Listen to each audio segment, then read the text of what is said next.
Hey guys, it's Jason with your Hopium Free Crypto channel. Let's talk about something that isn't so sexy, and that is taking profits. What does it look like on a chart? Everyone wants to make massive gains, but I know from experience, most people have no freaking idea what it looks like on a chart. It looks like a bit of a war zone. So I'm going to go through that with you in this video today, give you something practical to use and take away with you. So if you like the sound of that, make sure you stick around till the end of the video and like the video up, subscribe to the channel, bell notification icon so you can be here for the updates of our crypto portfolio. Follow me on Instagram for daily Q&As and Twitter for all of the crypto news. Make sure you get yourself an account. I'm a converted Twitter user. It's fantastic. With that said, let's dive in. The coin market caps, 1.7 trillion. Reminder, our 50% zone is 1.33 trillion. We're still holding above that. Markets can be scared out like they were yesterday. Elon Musk tweets and people lose their minds. Bitcoin fell 10%, now it's back up 5%, thereabouts. It doesn't really matter. That's what I continue to talk about on the channel. So I'm glad you guys are following and you're commenting down below that your trades are getting better. Well, at least your mindset, and then the money starts to flow. That is the biggest game here. It is the mindset. So Bitcoin's at 37,500, ETH at 2,700. We are looking at a 41% BTC dominance, starting to slide back up again. Just ETH 19% dominant, so it's still holding its ground up there as well. Our other big players, Cardano 56 billion, not much has changed since yesterday's video as well. Uniswap 15 billion, and one of the other favorites, Chainlink at 12, slipped a little. Oh, and our big winner is Solana at this point, $41, back up there, 8% up over the last 24 hours and 41% on the week. Fear and greed, 24. This reset just a couple of hours ago. Elon Musk's tweet really didn't do anything to the market. We went from a fear to an extreme fear. But the difference here is a few points. So probably flick down to 25, 24, drops us into extreme fear. That used to set the market off. You can see how the sentiment has changed. And if you're not picking that up and if you don't understand how that's working, keep watching how the market reacts to this sort of news and you'll start to get a feel for what's going on. Today's video, massive gains, massive losses, how you can stop stressing about your crypto portfolio. So as I said, I want to give you something practical. Maybe you already understand this. Maybe it's just a revision for you. Let me know in the comments down below. I did put this on Twitter today, and that's what has given me a bit of inspiration to continue with this in today's video. Basically, you can have 10 trades. Split your portfolio up into 10 different sections. Win 3, lose 7, you can still be profitable. You just need to make sure that your profit targets are set high enough so you don't become a little pussy and sell out with 50% wins, but you're taking 70 or 80% losses. You will always lose at the end of the day in that regard. Even if you're winning 80% of the time and you're taking 20 or 30% wins and taking 80, 90% losses, you're still going to be down at some point. What does this look like in the numbers? $1,000 portfolio, $100 times 10. So we're splitting that up. Now this isn't going to happen, but just absolute worst case scenario, you lose it all, or they rug pull and it absolutely goes to zero, okay? 7 cryptos, 7 out of these 10 go to zero. 3 of those then must do a 300% return. So it's going $100 into $400, aka a $300 profit for 3 of the cryptos. You're going to start with $1,000. You're going to lose $700. Okay, you have to be comfortable with losing in this game. Initial capital, you got 300, so you got 3 trades which are still in profit. Now they are hopefully going to win $300. So that's 3 of them with 300, so now they're at 400. So there's $900 in profit, $300 of initial capital. I hope you understand that maths. Totals $1,200. Profit $200. So you got a 20% profit in this example where you've only won 30% of the time. Now, with the 300% in mind, that's where the market caps come back into play. It's no good looking at stuff like Cardano needing 1,000% return and then hoping for dear life that this goes to $17.50 or thereabouts with the numbers, okay?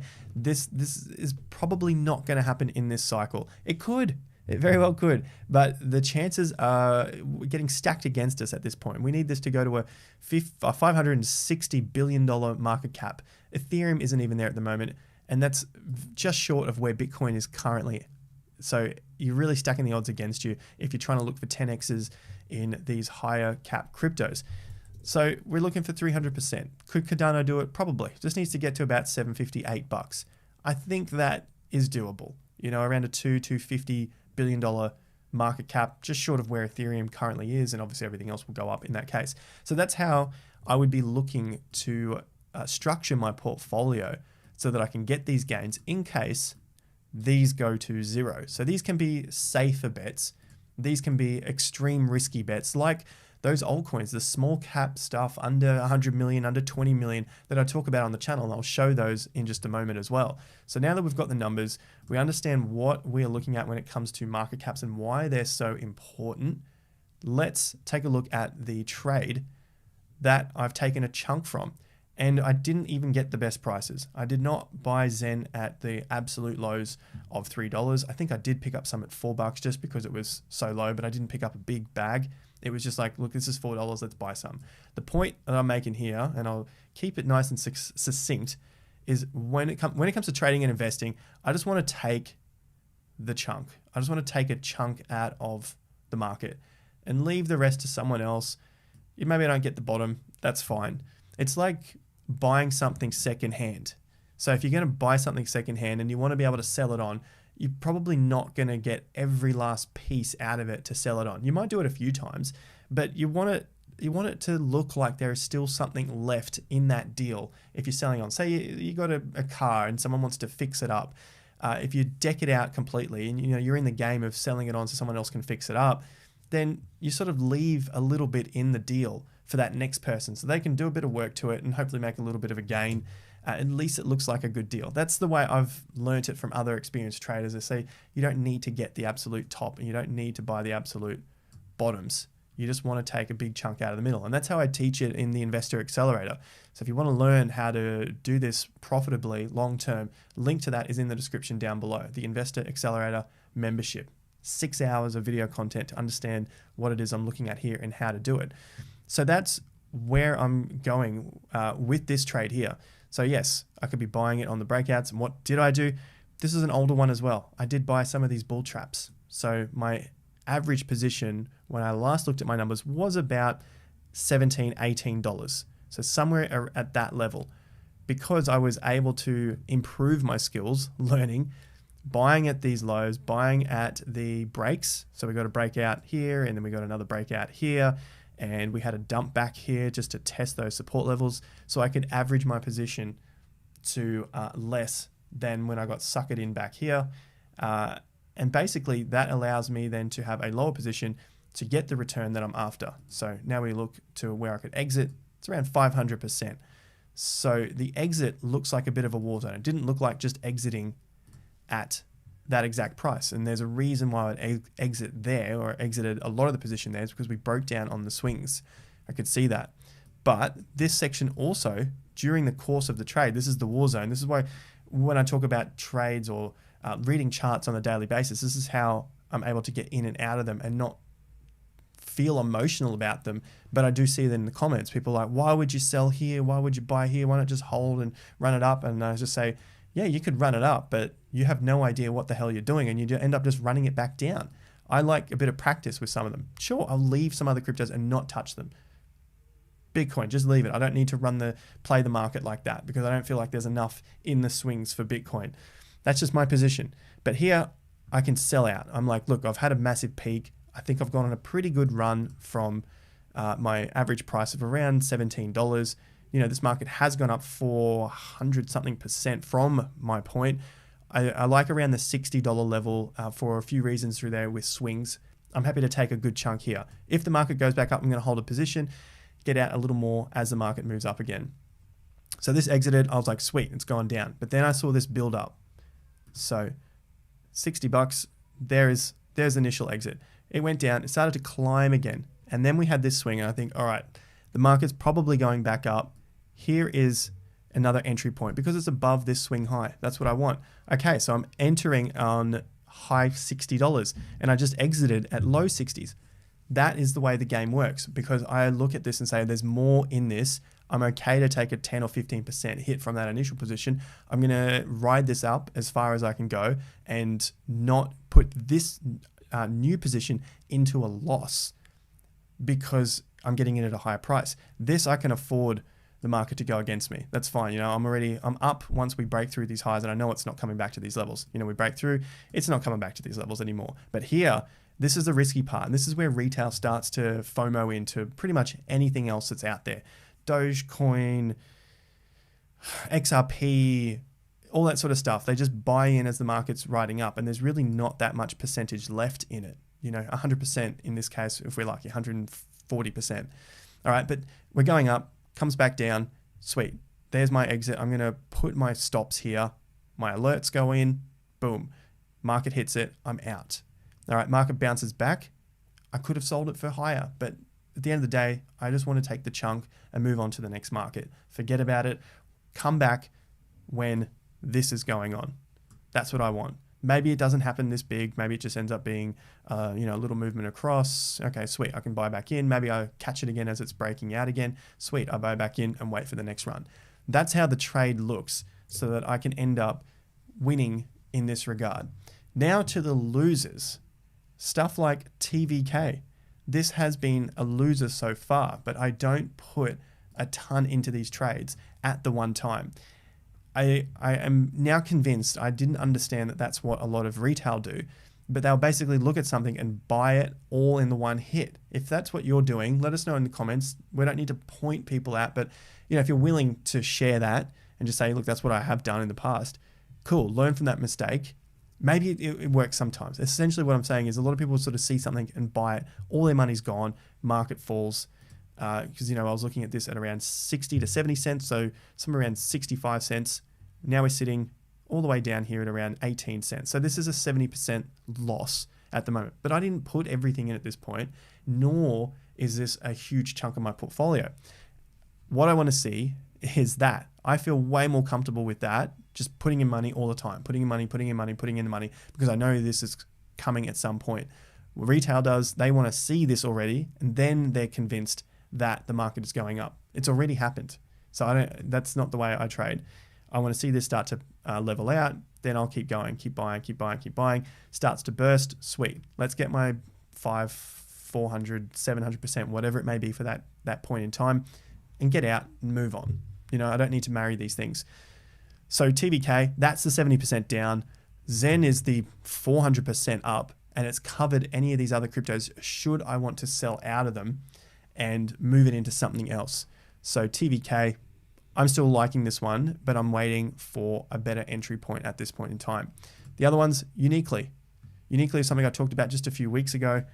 If we go on the daily chart, I talked about it somewhere around early to mid-May, and it had a little move, but then we had this big move that was from another YouTuber talking about it, pumped, and now we're well below those prices earlier. This one's down about 35% from the area that I was looking at it. Call it 40%. There we go. So that's where we're at now.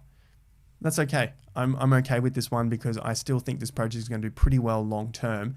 And again, I don't go and throw everything into it at that one time and walk away. I'm following these. I've got my alerts. I see this goes down further. Okay, I'll keep tracking until I see some consolidation, and I'll wait to put more in. That's where the patience comes in. And I also talk about that in the Investor Accelerator. As I said, link to that in the description. GODB, another one I talked about back here. I'm happy bringing these up because a lot of people just call them out as losses. And then the funny thing with retail is they'll call this a loss and they get really, really sad.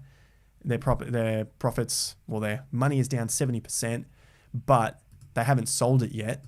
And then it happens the other way as well. They might buy it at this point, goes up 300%. They're super, super happy that they're up 300%, but they don't sell it either. So it's the mentality of new investors. They're extremely thrilled they're up 300% and they think it's going to go to 400 or 500%. They get greedy and look what happens. Up all the way back down. That happens and then they're pissed again. So you need to have a plan, knowing when to sell out. That's, again, a super basic plan. I just want 300% from this crypto. I'll be looking for other things as well, swings and signals, etc. But essentially, this one as well is down 70%. But again, it doesn't destroy me. let's talk about profits. We've gone through these trades. We've waited it out. We've been patient. We've got our profits now. What do we do? Lucky I've got this written up. Put some on a ledger. Basically I want to have a few different positions. I want to hold some for safekeeping, long-term stuff. It just stays there. It's my digital gold ledger. If you don't know how to use it or what it is, I've got a link to that. It's about crypto wallets on the channel. You can find that in the playlist around beginner Bitcoin crypto videos. Okay, so check that out after this. I'll leave links to them at the end of the video as well, so click on those. Next thing, increase trading account. Hold stable coins. Such an easy thing to do. Sell out some. I've got it in stable coins. Put it in crypto.com. Put it in BlockFi. I keep it across multiple different ones, maybe even in Binance. I'm still getting a % return there, but it's not as good. But it's quicker to access. Crypto.com is also quicker to access. BlockFi isn't. So it's maybe like a more longer term position there, just holding the stable coins. They're getting 8%, 10%, 12% per annum on basically a USDT. So, like a US dollar. That's easy. I like that. It's earning some money. I've got profits. I'm ready to go again. Trading account, SwiftX. All right, so these are affiliate links as well, but they're stuff that I use. They're simple things to use. SwiftX, I can keep some on the exchange. I don't advise all of it, but you do what you need to do. And with that, then I'm ready to trade again if something comes up. So what I can do is hold them on crypto.com or Binance or BlockFi. When I see the alerts come up, so I've got my alerts, all right, the market's starting to turn around, then that's my trigger to put some back onto the trading accounts, SwiftX, Binance, get ready to go. So that's how they start to move between the different apps. And you can do all of this from your phone as well. All right, last thing is cash some in and buy it. Just lastly, on the SwiftX, it's ready to go. When I'm ready to purchase, boom, it's done. Crypto.com to SwiftX or to Binance, done. Cash them in and buy something nice. Crypto.com has a card. BlockFi has just come out with a card. You can find the links to that in the description down below. A debit card. So now I've got my profits on there. I can go buy myself something nice. Go to a dinner, whatever it is you want to do. Get myself a surfboard because I'm growing out of the other ones. Anything that suits your lifestyle and whatever it is you want to do. Just make sure you take some profits because that fills up your emotional bank account. You need the financial bank account up and you need the emotional bank account up. I saw someone laugh at that in a live stream once. They're going to lose long term. I 100% know that now. If you don't keep yourself up there, you will fade. If you let your emotional side get burnt out, you can't build the financial side. And some people might just do it without even knowing. They know they need to feel good in order to be making money, and you just don't even care. You just do it. It's just sort of natural. It just works for you. If that is, great. So that's what I've got for you guys today. Essentially, it's kind of like a mix of don't stress about the market, have an exit plan. This is an entry plan. This is kind of like a pep talk. What I do with profits, you can have your own system, but this is just give you some idea of the thought process behind it. Once you've got your profits, what to do with them so that you're still earning some money. There's many other things to do with it. If you wanted to get really technical, I know a few of my friends do get into DeFi and yield farming and this sort of stuff that's earning 30, 40, 50, 60% per annum. Obviously a lot more with a short period of time and then it fades over time. That stuff is cool as well. I just haven't got into it here. I'm just keeping it really simple because this is just like easy stuff that you can almost put on auto mindset for yourself. You just boom, boom, boom, do it. So the other stuff takes a bit more brain power, and of course you're going to get rewarded with it with the gains that are possible. So that's a mixture of a trader's life, entry, exit, what happens along the way, what to do afterwards. I hope you found some value from that video. If you did, you know what to do. Hit that little like button down below. Subscribe to the channel, bell notification icon. Join me on Twitter and Instagram for daily Q&As and daily crypto news over there. Leave us a big like if you enjoy the thumbnails. I'd love that. And I will catch you guys at the next video. Don't forget, all of these links are in the description down below, and I'll see you in the Investor Accelerator if you choose to join us or if you are a member and you're watching these videos. Really appreciate it. Catch you guys next time. Until then, have more fun to get more done.